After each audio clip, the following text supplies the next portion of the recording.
جب روح نکلتی ہے تو انسان کا منہ کھل جاتا ہے۔ ہونٹ کسی بھی قیمت پر آپس میں چپکے نہیں رہ سکتے۔ روح پیر کو کھینچتی ہوئی اوپر کی طرف آتی ہے۔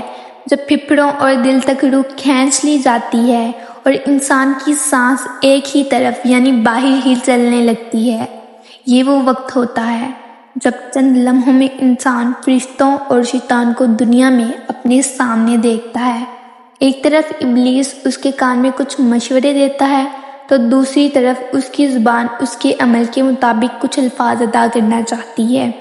اگر انسان نیک ہو تو اس کا دماغ اس کی زبان کو کلمہ شہادت کی ہدایت دیتا ہے۔ اگر انسان کافر ہو، بددین، مشرک یا دنیا پرست ہوتا ہے، اس کا دماغ کنفیوژن اور ایک عجیب ہیبت کا شکار ہو کر شیطان کے مشورے کی پیروی کرتا ہے اور بہت ہی مشکل سے کچھ الفاظ زبان سے ادا کرنے کی کوشش کرتا ہے۔ یہ سب اتنی تیزی سے ہوتا ہے کہ دماغ کو دنیا کی فضول باتوں کو سوچنے کا موقع ہی نہیں ملتا۔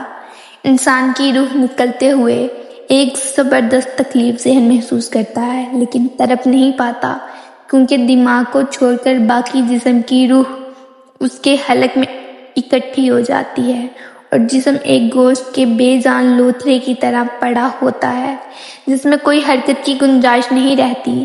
آخر میں دماغ کی روح بھی کھینچ لی جاتی ہے۔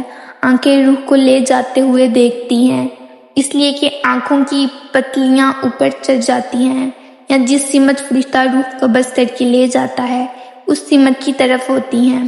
اس کے بعد انسان کی زندگی کا سفر شروع ہوتا ہے جس میں روح تکلیفوں کے تہہ خانے سے لے کر آرام کے محلات کی آہٹ محسوس کرنے لگتی ہیں، جیسا کہ اس سے وعدہ کیا گیا ہے۔ جو دنیا سے گیا واپس کبھی نہیں لوٹا، صرف اس لیے کیونکہ اس کی روح عالم برزخ کا انتظار کر رہی ہوتی ہے جس میں اس کا ٹھکانہ دے دیا جائے گا۔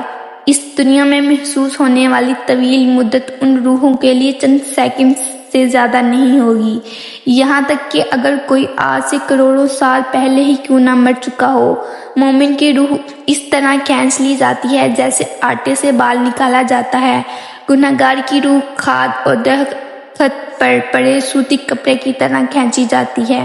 اللہ سبحانہ وتعالی ہم سب کو موت کے وقت کلمہ نصیب فرما کر آسانی کے ساتھ روح قبض فرما اور نبی پاک صلی اللہ علیہ وسلم کا دیدار نصیب فرمائے۔